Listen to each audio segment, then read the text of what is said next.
এক ওসি চলে যায়, এক অফিসার চলে যায়, কিন্তু দেখা যায় সেখানে দুর্নীতি যায় না। কারণটা কি? অফিসার ট্রান্সফার হলে হবে না।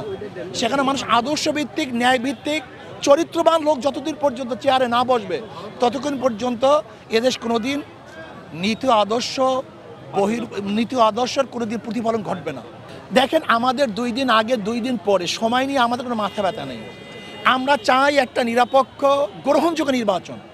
এবং দেখেন, হাবিব আউয়াল সাহেব যিনি সিইসি প্রধান ছিলেন, তিনি স্পষ্ট বলেছেন যে এই বর্তমান সংস্কার ব্যতীত যদি নির্বাচন হয়, 1000 বছর নির্বাচন করলেও কোনোদিন সুষ্ঠু নির্বাচন হবে না। এর জন্য আমরা মনে করি 2 দিন আগে 2 দিন পরে এটা বহুত বড় দেখার বিষয় না। আসলে সংস্কার ভিত্তিক যে নির্বাচন করে সেই নির্বাচন গ্রহণযোগ্য নির্বাচন হবে না, সুস্থ নির্বাচন হবে না। পিয়ার নির্বাচন চাই, এর জন্য আসলে তো বিএনপিও জাতীয় সংসদ গঠন করতে চায়।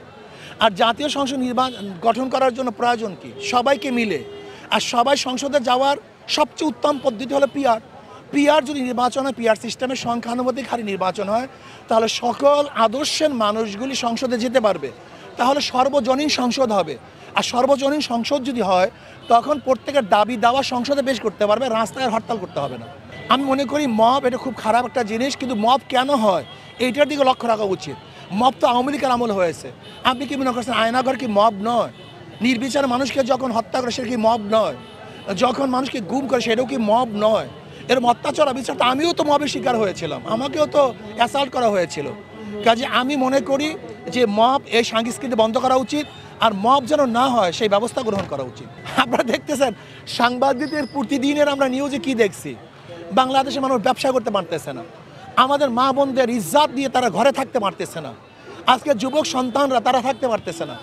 আজকে দেখা যায় বিএনপির কি গুণ, দেখেন পাবলিক বলতেছে, আমি বলি না, বিএনপির কি গুণ, 9 মাসে 150 খুন, চাঁদা তুলে মল্টনে চলে যায় লন্ডনে। আমি বলছি না, কিন্তু এটাকে দেখার জন্য আমরা আন্দোলন করেছিলাম, সংগ্রাম করেছিলাম। আমরা চাই এই দেশ শান্তি হোক, সবের অধিকার বাস্তবায়ন হোক, পুরা ব্যবসায় প্রত্যেক মানুষ যেন চাঁদাবিহীন এক মুক্ত জীবন যাপন করতে পারে, আমরা সেরকম দেশ চাই। দেখেন, ইসলাম দেশ মানবতার কল্যাণের জন্য, ইসলাম দেশ মানবতার কল্যাণের জন্য যারাই জোট করবে আমরা তাদের সাথে একত্রিত হয়ে আমরা নির্বাচন অংশগ্রহণ করতে চাই। এখন যে পরিবেশ আছে তা তো অবশ্যই সম্ভব না। এর জন্য আমরা মনে করি এই সরকারের অধীনে এই সরকার কি নিরপেক্ষ নির্বাচন উপহার দিতে পারবে কি না, এর জন্য স্থানীয় নির্বাচন আগে দেখা উচিত, টেস্ট কেস। যদি দেখি স্থানীয় নির্বাচনে সুস্থ হয়েছে, তাহলে আমরা বিশ্বাস করব জাতীয় নির্বাচন সুস্থ হবে। এর জন্য আমরা মনে করি জাতীয় নির্বাচনের আগে স্থানীয় নির্বাচন দেওয়া উচিত।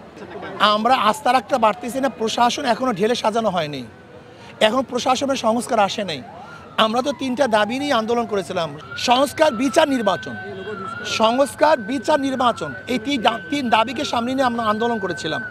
সংস্কার ব্যতীত কোনো অবস্থা দিয়ে দেশে গ্রহণযোগ্য নির্বাচন হওয়া সম্ভব না।